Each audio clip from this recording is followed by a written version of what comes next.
নমস্কাৰ প্ৰিয় দৰ্শক সকলোকে স্বাগতম জনাইছো মই পাৰ্থ। প্ৰিয় দৰ্শক, এটা ইণ্টাৰেষ্টিং খবৰ আপোনালোকক জনাব বিচাৰিছো। ভাৰতবৰ্ষই গণৰাজ্য দিৱস উদযাপন কৰিলে 26 জানুৱাৰী তাৰিখে। ভাৰতবৰ্ষৰ যি বীৰত্ব শৌৰ্য বীৰ্য সেইসমূহ ডিছপ্লে কৰা হ'ল। ভাৰতবৰ্ষৰ সামৰিক শক্তি কৰ্তব্য পথত ডিছপ্লে কৰা হ'ল আৰু যোৱা ৭৫ বছৰ ধৰি ডিছপ্লে কৰি থকা হৈছে, প্ৰদৰ্শন কৰি থকা হৈছে। কিন্তু ইণ্টাৰেষ্টিং কথাটো হৈছে ভাৰতবৰ্ষৰ গণৰাজ্য দিৱসৰ এই যি কাৰ্যসূচী, এই কাৰ্যসূচী চীন দেশৰ যি মিডিয়া, চৰকাৰৰ কণ্ট্ৰলত নিয়ন্ত্ৰণত থকা যি সংবাদ মাধ্যম, সেই সংবাদ মাধ্যমৰ ছ'চিয়েল মিডিয়াত লাইভ ষ্ট্ৰীমিং হ'ল আৰু হাজাৰ বিজাৰ চীন দেশৰ লোকে ভাৰতবৰ্ষৰ গণতন্ত্ৰ দিৱস চাবলৈ পালে। এতিয়া যি সময়ত চীন দেশৰ গোটেই দেশ যি পৰিচালনা হোৱাৰ গোটেই প্ৰক্ৰিয়াটো পৃথক, যি সময়ত ভাৰতৰ সৈতে সম্বন্ধ এতিয়াও সুস্থিৰ হোৱা নাই, তিক্ততা এতিয়াও আঁতৰা নাই, তেনে সময়ত ভাৰতবৰ্ষৰ গণতন্ত্ৰ দিৱসৰ এই লাইভ ষ্ট্ৰীমিং ৰিয়েল টাইমত চীন দেশৰ চৰকাৰৰ দ্বাৰা পৰিচালিত ছ'চিয়েল মিডিয়াত দেখুওৱাৰ গোটেই কাৰ্যই কিহৰ ইংগিত বহন কৰিছে, এই প্ৰশ্নটো প্ৰাসংগিক। আমাৰ সৈতে সংযুক্ত হৈ আছে বেইজিঙৰ পৰা জ্যেষ্ঠ সাংবাদিক শামীম জাকাৰিয়া অসমৰ। তেওঁ বেইজিঙত কৰ্মৰত এখন চিনাকি মুখ। সততে তেওঁ অসমৰ সংবাদ মাধ্যমত ইণ্টাৰভিউ দি থাকে বিভিন্ন বিষয়ত, বিশেষকৈ চাইনা সম্বন্ধীয় বিভিন্ন বিষয়ত। শামীম, আমাৰ সৈতে সংযুক্ত হোৱাৰ কাৰণে আপোনাক স্বাগতম জনাইছো। এটা কুইক চেট আপোনাৰ সৈতে কৰিব বিচাৰিছো। মই ইতিমধ্যে আৰম্ভণিতে ক'লোৱেই, গতিকে এই যি আপুনি দেখিলে ভাৰতবৰ্ষৰ গণৰাজ্য দিৱস ৰিপাব্লিক ডে লাইভ ষ্ট্ৰীমিং, কি ভাবে আপুনি, কিয় তেনেধৰণৰ সিদ্ধান্ত গ্ৰহণ কৰিলে? কাৰণ ৰেণ্ডম হ'বই নোৱাৰে, কাৰণ তাত সকলো চৰকাৰৰ দ্বাৰা পৰিচালিত হয়। এটা উদ্দেশ্য বা এটা অবজেক্টিভ থাকিবই লাগিব। কি কয়? হয়, নিশ্চয়। এইটো মোৰ কাৰণে বহুত মানে ফেচিনেটিং মানে ডেভেলপমেণ্ট এটা। কাৰণ কি প্ৰথমতে যিখিনি লাইভ ষ্ট্ৰীমিং হৈ আছিলে, যোনটো প্লেটফৰ্মটো উইচেট, যোনটো চাইনাৰ এক প্ৰকাৰ মানে বহুত পপুলাৰ আৰু মষ্ট ৱাইডলি ইউজড মেছেজিং এপ, তাৰে যোনটো লাইভ ষ্ট্ৰীম এটা আছে, অপশ্যন এটা আছে, তাতে এই বস্তুটো লাইভ ষ্ট্ৰীমিং হৈ আছিলে। আৰু যোনটো লাইভ ষ্ট্ৰীমিং কৰিছে, মই ট্ৰেচ কৰি চাইছিলো, মই দেখাত তিনিখন মানে নিউজ আউটলেট, যোনটো affiliated to Chinese provincial government. তো তেওঁলোকৰ ফালৰ পৰা লাইভ ষ্ট্ৰীমিং কৰা হৈছিলে। আৰু লাইভ ষ্ট্ৰীমিঙত মই যেতিয়া দেখিছিলোঁ, তেতিয়া এৰাউণ্ড 70,000 80,000 কনকাৰেণ্ট ভিউৱাৰশ্বিপ তাতে আছিলে। আৰু বহুত ইণ্টাৰেষ্টিং কথা হয়, যিহেতু মানে লাইভ ষ্ট্ৰীমিংটো গভৰ্ণমেণ্ট ৱেবছাইটত কৰা হৈছে, ত' ডেফিনেটলি এইটো কিবা এটা মেছেজিং তেওঁলোকে দিবলৈ ট্ৰাই কৰিছে। আৰু আৰু বহুত ইণ্টাৰেষ্টিং এছপেক্ট হ'ল যে মই মানে ট্ৰাই কৰিছোঁ ভেৰিফাই কৰিবলৈ, আগতে এনেকুৱা হৈছে নেকি। কিন্তু এতিয়ালৈকে মই জনাত আজিলৈকে মোৰতো অলমষ্ট 8 years হ'ল, মই লাষ্ট 8 বছৰত মই দেখা নাই যে এনেকুৱা ধৰণৰ ধুনীয়াকৈ তেওঁলোকে লাইভ ষ্ট্ৰীমিংবোৰ কৰিছে। আৰু তাতে ভিউৱাৰ্ছ যিমান আহিছে, আৰু মেইনলি টাৰ্গেট অডিয়েন্স ডেফিনেটলি তেওঁলোকৰ চাইনিজ অডিয়েন্সে হ'ব লাগিব, কাৰণ কি যিহেতু বহুত লোকেলাইজ নিউজ ৱেবছাইটছবোৰ হয়। আৰু তাৰে চাগে মই জনাত এতিয়া খুব সম্ভৱ তেওঁলোকে চাগে এটা এটেম্প লৈছে যে মানে পিপল টু পিপল এক্সচেঞ্জেছ বা কালচাৰেল এক্সচেঞ্জেছ অকণমান মানে দুখন দেশৰ মানুহে জানক, বিশেষকৈ ভাৰতৰ গণৰাজ্য দিৱসক কেনেকৈ চাইনাৰ উদযাপন কৰা। ভাৰতবৰ্ষৰ প্ৰতি যিটো এপ্ৰ'চ, সেই এপ্ৰ'চটো চেঞ্জ কৰাৰ এটা ইংগিত বহন কৰে। মই সুধিব বিচাৰিছো, কমেণ্ট্ৰি যি হৈ আছিল, ইংৰাজীত যি কমেণ্ট্ৰি হৈ আছিল, সেই কমেণ্ট্ৰিত চাগৈ বহু এনেকুৱা কথা থাকিব যিবোৰ কথা সেই চাইনিজ গভৰ্ণমেণ্টে চাইনিজ পাব্লিকৰ ওচৰলৈ যোৱাটো নিবিচাৰে। গতিকে সেই একে কমেণ্ট্ৰিও ষ্ট্ৰীমিং হৈ আছিল নে, বা তলত যিসকলে কমেণ্ট কৰিছিল, নিঃসন্দেহে কমেণ্ট ছেকশ্যনৰ সুবিধা থাকিব উইচেটত, কমেণ্টত কি কমেণ্ট আহিছিল সেই ধৰণৰ এক আভাস পোৱা যাব নেকি? হয়, নিশ্চয়। তো যোনটো কমেণ্ট্ৰি, প্ৰথমতে কমেণ্ট্ৰিটো যোনটো ইংলিছ, দূৰদৰ্শনৰ যোনটো ইংলিছ কমেণ্ট্ৰি, সেইটো আপোনাৰ ৰিয়েল টাইম তেওঁলোকে ষ্ট্ৰীম কৰিছে। আৰু বহুত ইণ্টাৰেষ্টিং এছপেক্ট এটা হ'ল যে যেতিয়া মই লাইভ ষ্ট্ৰীমটো জইন কৰিছিলোঁ, মানে যেতিয়া মই টেপ কৰিছিলোঁ স্ক্ৰীনটোত, সেইটো সময়ত ভাৰতৰ ডেম'ক্ৰেচিৰ বিষয়ে কৈ আছিলে, ডেম'ক্ৰেচি, ভাইব্ৰেণ্ট ডেম'ক্ৰেচি। তো ডেম'ক্ৰেচি ৱৰ্ডটো ৰিপিটেডলি কমেণ্টেটৰে কৈ আছিলে।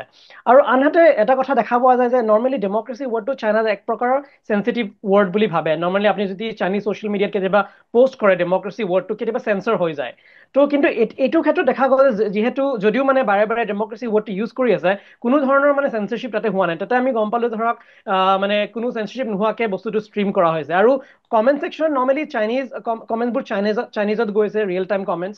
তো মেইনলি প্ৰেইজ কৰিছে চাইনিজ নেটিজেনছে যে ইমান ধুনীয়া, ইমান বৃহৎ এখন দেশৰ ইমান ভাইব্ৰেণ্ট ডিছপ্লে এটা কৰিছে। আৰু যিখিনি মানে সামৰিক বাহিনী যিখিনি বস্তুখিনি তাতে ডিছপ্লে কৰিছে, তাৰ ডিছপ্লেবোৰ প্ৰেইজ কৰি আছিলে, এপ্ৰিচিয়েট কৰি আছিলে চাইনিজ নেটিজেনছে। চাইনিজ নেজেণ্টে ডিছপ্লে কৰি আছিলে। ইয়াতে এটা প্ৰশ্ন উত্থাপন হয়, মন কৰিব, 26 জানুৱাৰী ৰিপাব্লিক ডে গভৰ্ণমেণ্ট অফ ইণ্ডিয়াই চেলিব্ৰেট কৰিছে, গোটেই ভাৰতবৰ্ষই চেলিব্ৰেট কৰিছে। সেই দিনটোতে ইণ্ডিয়াৰ যিজন ফৰেইন ছেক্ৰেটাৰী বিক্ৰম মিশ্ৰি, তেওঁ চাইনাত বেইজিঙত আছিলে এটা সময়ত। বিক্ৰম মিশ্ৰি চাইনালৈ যায়, তেওঁৰ ভিজিট আৰম্ভ হয়, এটা বহু গুৰুত্বপূৰ্ণ তেওঁৰ ভ্ৰমণ, চাইনাৰ ভ্ৰমণ আৰম্ভ হয়, আৰু আজিৰ দিনটোত বহুকেইখন তেওঁ হাই হাই হাই লেভেল ডিপ্ল'মেটিক মিটিঙতো অংশগ্ৰহণ কৰে। গতিকে কি এই এটা কোইনচিডেন্স, কাকতালীয় এক সংযোগ, নে প্ৰি প্লেন বুলি ভাবে? 26 জানুৱাৰীৰ দিনাখন ইণ্ডিয়াৰ ফৰেইন ছেক্ৰেটাৰী বেইজিঙত থাকে, বেইজিঙৰ গভৰ্ণমেণ্ট ৰান ছ'চিয়েল মিডিয়াই ভাৰতবৰ্ষ গণৰাজ্য দিৱস লাইভ ষ্ট্ৰিমিং কৰে। গতিকে ভাৰত আৰু চাইনাৰ মাজত এক নতুন সম্বন্ধৰ সূচনা হৈছে বুলি আপুনি ভাবে নেকি? হয়, এইটো মানে একজেক্টলি মানে ক'বলৈ টান যে এইটো এটা কোইনচিডেন্সে হয় নে তেওঁলোকে মানে ভাবি পেলাই কৰিছে। কিন্তু যিহেতু এতিয়া আমি চাব লাগিব বস্তুটো কেনেকে, ধৰক যিটো গভৰ্ণমেণ্ট ৱেবছাইট, আৰু গভৰ্ণমেণ্টে ইয়াতে যিকোনো বস্তু বহুত প্ৰি প্লেন হিচাপে কৰে, আৰু তেওঁলোকে এক প্ৰকাৰৰ প্ৰিচাইজ তেওঁলোকৰ মেনেজমেণ্ট এটা থাকে। গতিকে যিহেতু এই বস্তুটো India's foreign secretary Vikram মিস্ত্ৰীৰ visitor লগত কোইনচাইড কৰিছে, ডেফিনেটলি আগৰ পৰা প্লেনিং আছিলে। আৰু এই প্লেন আৰু এই ভিজিটটো বহুত গুৰুত্বপূৰ্ণ ভিজিট, কাৰণ কি যোনটো ধৰক ইণ্ডিয়া চাইনা ৰিলেশ্যন এক প্ৰকাৰৰ ধৰক এটা থাও এটা আহিছে, আৰু যোনটো এক মমেণ্টামটো যাতে আগলে কণ্টিনিউ হয়, সেইটো কাৰণে এই বস্তুটো মানে মিটিংটো এই ফৰেইন ছেক্ৰেটাৰী ভিজিটটো বহুত ইম্পৰ্টেণ্ট। আৰু তাতে কেইবাটাও গুৰুত্বপূৰ্ণ বিষয় তেওঁলোকে আলোচনা কৰিছে এতিয়ালৈকে।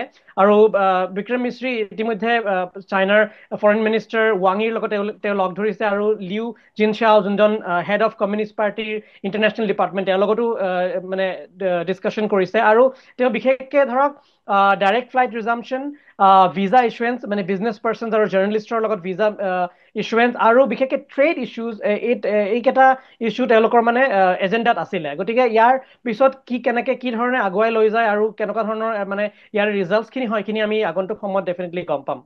ডেফিনেটলি গম পোৱা যাব। তাৰ সমান্তৰালকৈ ইণ্ডিয়া আৰু চাইনাৰ ৰিলেশ্যন 75 ইয়াৰ্ছ হ'ব এপ্ৰিলৰ 1 তাৰিখে। গতিকে এই অকেজনটো দুইখন দেশে ইউজ কৰিবও বিচাৰিব পাৰে, যাতে আজিৰ যি ভূ ৰাজনীতি বা জিঅ' পলিটিক্স, সেই জিঅ' পলিটিক্সত এটা নতুন ধাৰাৰ সূচনা কৰিবলৈ এই দিনটোকো দুইখন দেশে ব্যৱহাৰ কৰিব পাৰে, নহয় জানো? হয়, নিশ্চয় নিশ্চয়। আৰু আগতেও দেখা যায় যে মানে যেতিয়াই চাইনাৰ ডিপ্ল'মেটিক এনিভাৰ্চাৰী বা বাইলেটাৰেল ৰিলেশ্যনশ্বিপৰ মানে এষ্টাব্লিছমেণ্ট এনিভাৰ্চাৰী হয় আন দেশৰ লগত, তেওঁলোকে সদায় মানে কিবা ইভেণ্টছ প্লেন কৰে, গোটেই মানে ইয়েৰটোতে তেওঁলোকৰ ইভেণ্টছ প্লেন কৰে। আৰু মই জনাত ইতিমধ্যে বিক্ৰম মিস্ত্ৰী ভিজিট এইটো কাৰণেও ইম্পৰ্টেণ্ট যে তেওঁ ডিছকাশ্যন কৰিছে চাইনিজ ছাইডৰ লগত যে কি ধৰণৰ এক্টিভিটিজ এক্টিভিটিজ অৰ্গেনাইজ কৰিব পাৰি দুখন দেশে মিলি পেলাই, আৰু এনেকুৱা এক্টিভিটিজবিলাকে কি প্ৰকাৰে ধৰক পিপল টু পিপল এক্সচেঞ্জ যাতে এটা এক প্ৰকাৰৰ ষ্ট্ৰেংথেন কৰিব পাৰে, তাৰ ওপৰত ডেফিনেটলি ফ'কাছ থাকিবই। হয়। আৰু আন এটা প্ৰশ্ন, চাইনাই নিউ ইয়েৰ চেলিব্ৰেট কৰিবলৈ গৈ আছে কালিৰ পৰা। What is that all about? সেই নিউ ইয়েৰটো কি? তেওঁলোকৰ যিটো ইংলিছ নিউ ইয়েৰ, তাতকৈ প্ৰায় 26-27 বা এমাহৰ পিছত তেওঁলোকৰ নিউ ইয়েৰটো আৰম্ভ হয়। তেনেকুৱা তেওঁলোকৰ চাইকেলটো কি? হয়, কেলেণ্ডাৰ? চাইনিজ নিউ ইয়েৰটো এক প্ৰকাৰ এক্সট্ৰিমলি ইম্পৰ্টেণ্ট চাইনাৰ কাৰণে। চাবলৈ গ'লে চাইনাৰ যোনটো কেলেণ্ডাৰ তাৰে বহুত ইম্পৰ্টেণ্ট, আৰু mainly New Year is all about family Réunion.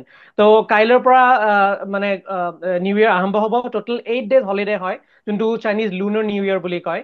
আৰু এইটো সময়ত নৰ্মেলি যিবোৰ ধৰক চাইনিজ মানুহবোৰ বেলেগ বেলেগ চিটিজ জব কৰি থাকে, তেওঁলোকে উভতি যায় নিজৰ ঘৰলৈ গৈ পেলাই হলিডেটো স্পেণ্ড কৰে নিজৰ ফেমিলিৰ লগত। আৰু বিশেষকে বেইজিঙত যিহেতু মই থাকোঁ, এইটো সময়ত বেইজিংটো একদম কোৱাইট হৈ যায়। মানে আপুনি চাবৱেৰ পৰা আৰম্ভ কৰি ৰাস্তা ঘাটে যিটো পাব্লিক প্লেচেছবোৰ থাকে, গোটেইবোৰ একদম চাইলেঞ্চ হৈ যায়, একদম কোৱাইট হৈ যায়। কোনো ধৰণৰ মানুহবোৰ মানে একদম কমি যায়, কাৰণ কি চব মানুহ ঘৰা ঘৰি উভতি যায়। আৰু মেক্সিমাম ধৰক পাব্লিক প্লেচেছবোৰ ক্ল'জ থাকে, ৰেষ্টুৰেণ্টৰ পৰা আদি কৰি শ্বপিং মল যিবোৰ বন্ধ থাকে। গতিকে তেওঁলোকৰ কাৰণে বহুত ইম্পৰ্টেণ্ট নিউ ইয়েৰ। আৰু আজি যোনটো মানে তেওঁলোকৰ নিউ ইয়েৰটো এনেকুৱা ধৰণৰকে হয়, যোনটো 27th নাইট, ত' এইটো ইভ, চাইনিজ নিউ ইয়েৰ ইভত তেওঁলোকে যেনেকুৱা আমাৰ 31st যেনেকে এটা নৈশ ভোজৰ মানে প্ৰিপেয়াৰ কৰে আমাৰ ইণ্ডিয়াত, ঠিক তেনেধৰণে চাইনা তেওঁলোকে এটা ফেমিলি মিল এটা তেওঁলোকে একেলগে খাই, চব মিলি পেলাই ফেমিলি চেলিব্ৰেট কৰে। গোটেই ৰাতি ধৰক তেওঁলোকে হাঁহি ফূৰ্তি কৰে, ধেমালি কৰে। আৰু তেনেকে তেওঁলোকে নেক্সট 28th যোনটো কাইলৈ তেওঁলোকে তেনেকে মানে নিউ ইয়েৰটো আৰম্ভ কৰিব। আৰু নৰ্মেলি তেওঁলোকে ফায়াৰ ক্ৰেকাৰ্ছ বাৰ্ণ কৰা দেখা যায়, যিহেতু বেইজিঙত মানে বা ডাঙৰ ডাঙৰ চিটিজবোৰত এইবোৰ বেন হয়, কিন্তু সৰু সুৰা ৰুৰেল এৰিয়াজত তেনেকুৱা দেখা যায়। আৰু তেওঁলোকে ঘৰবোৰ ডেক'ৰেট কৰে, চাইনিজ যোনটো লেণ্টাৰ্ণছ এইবোৰ। আৰু mainly it's all about bringing goodwill, good fortune, আৰু আগন্তুক ইয়েৰ যাতে সকলোৰে প্ৰস্পেৰিটি থাকে, তাৰ কাৰণে তেওঁলোকে এক প্ৰকাৰৰ মানে এইবোৰ আয়োজন কৰে। এক প্ৰকাৰ হয়। মই চেটটো সামৰিম, কুইক চেট বুলি আপোনাক কৈছিলোৱেই। এটা কথা মনলৈ আহে, যিহেতু নতুন জিঅ' পলিটিক্স কিছু চেঞ্জ হৈছে। বাংলাদেশ, US-ত নতুন ৰাষ্ট্ৰপতি, প্ৰেচিডেণ্ট, বাংলাদেশেও নিজৰ যি এপ্ৰ'চ ইণ্ডিয়াক লৈ, সেই এপ্ৰ'চ চেঞ্জ কৰিছে। তাৰ মাজত চাইনা আছে। অলপতে USA বাংলাদেশলৈ এইড বন্ধ কৰিছে USAIDে বাংলাদেশলৈ যিসমূহ সাহায্য বা অৰিহণা সেই অৰিহণাবোৰো বন্ধ কৰিছে এই গোটেই জিঅ'পলিটিক্সৰ মাজত ইণ্ডিয়া হ'ল US হ'ল বাংলাদেশ হ'ল চাইনা হ'ল গতিকে চাইনাৰ ভূমিকাটো আপুনি কেনেদৰে চায় ইণ্ডিয়া আৰু চাইনাই যদিহে এটা পৰ্যায়লৈ তেওঁলোক একত্ৰিত হয় তেতিয়া জিঅ'পলিটিক্সটো বিশেষকৈ এছিয়াৰ পৰা চেঞ্জ হোৱাৰ কিবা অৱকাশ দেখে নেকি আপুনি হয় ডেফিনেটলি এতিয়া চেঞ্জ বুলি ক'বলৈ অকণমান টান হ'ব কাৰণ কি geopolitical process it's very slow' process গতিকে এইটো ইমিডিয়েটলি একো চেঞ্জ দেখা নাপায় কিন্তু ডেফিনেটলি চাইনা আৰু ইণ্ডিয়া যিহেতু এক প্ৰকাৰৰ China second largest economy rising power আৰু ইণ্ডিয়া এক প্ৰকাৰৰ লাৰ্জেষ্ট ইকনমি এছিয়াৰ গতিকে ডেফিনেটলি পটেঞ্চিয়েল বহুত আছে বায়'লেটাৰেল ৰিলেশ্যনৰ আৰু যিহেতু এতিয়া US-ত নতুন এডমিনিষ্ট্ৰেশ্যন এখন আহিছে চাইনাই বহুত কেয়াৰফুলি মানে এতিয়া চাই আছে বস্তুটো কি প্ৰকাৰে এপ্ৰ'চ কৰিব চাইনাই এক প্ৰকাৰৰ বহুত কচিয়াছ এপ্ৰ'চ এটা লৈছে কাৰণ কি ট্ৰাম্পে আগতে ৱাৰ্নিং দিছিলে যে চাইনাৰ ওপৰত কিছু ধৰণৰ ট্ৰেড ৰেষ্ট্ৰিকশ্যনছ লগাব পাৰে বা টেৰিফ লগাব পাৰে গতিকে চাইনাই মানে বহুত কচিয়াছলি বস্তুটো এপ্ৰ'চ কৰিছে আৰু মেইনলি ইম্পৰ্টেণ্ট হ'লে চাইনাৰ ইকনমিটো এক প্ৰকাৰৰ শ্ল' ডাউন এটা দেখা গৈছে বহুত বছৰৰ পৰা মানে বিশেষকৈ পষ্ট ক'ভিড তো চাইনাৰ কাৰণে বহুত ইম্পৰ্টেণ্ট US মাৰ্কেটখন তো এতিয়া চাইনাই ৱেইট এণ্ড ৱাচ পলিচি লৈ আছে ট্ৰাম্প এডমিনিষ্ট্ৰেশ্যন আহি পেলাই কেনেকুৱা ধৰণৰ পলিচি লৈ তাৰ ওপৰত বেছ কৰি পেলাই চাইনাই ৰিয়েক্ট কৰিব but definitely at the end of the day cooperation is always important in geopolitics হয় সেয়া আছিল শামীম জাকাৰিয়া বিশেষকৈ এটা বিশেষ প্ৰেক্ষাপটত তেওঁৰ সৈতে আমি কথা পাতিলো বিশেষকৈ ভাৰতবৰ্ষৰ যি 26 জানুৱাৰী ৰিপাব্লিক ডে গণৰাজ্য দিৱস সেই গণৰাজ্য দিৱস লাইভ ষ্ট্ৰিমিং কৰা হৈছিল চীন দেশৰ চৰকাৰৰ দ্বাৰা পৰিচালিত প্ৰভিন্সিয়েল গভৰ্ণমেণ্টৰ দ্বাৰা পৰিচালিত ছ'চিয়েল মিডিয়া আউটলেটত আৰু চাইনাৰ লোকে ভাৰতবৰ্ষৰ এই যি গণতন্ত্ৰৰ উৎসৱ সেই উৎসৱৰ যি প্ৰদৰ্শনী কৰ্তব্য পথত যি প্ৰদৰ্শনীত ইণ্ডিয়ান প্ৰাইম মিনিষ্টাৰ আছিলে বা তাৰ লগতে ইণ্ডোনেছিয়ান প্ৰাইম মিনিষ্টাৰ ইণ্ডোনেছিয়ান প্ৰেচিডেণ্টটো আছিলে সেয়া চাইনাৰ ৰাইজে গুৰব্ৰাখে গিলিলে অনাগত দিনত কি প্ৰভাৱ পেলাব বা এই গোটেই প্ৰক্ৰিয়াটো কিহৰ ইংগিত বহন কৰিছে সময়ত গম পোৱা যাব শামীম মোৰ সৈতে সংযুক্ত হোৱাৰ কাৰণে অশেষ ধন্যবাদ আপুনি বিচৰা বাতৰি পাব কেৱল নিউজ 18 এপত নিউজ 18 এপ ডাউনলোড কৰিবলৈ স্কেন কৰক এই QR কোড গুগল প্লে ষ্টৰতো পাব এই নিউজ 18 এপ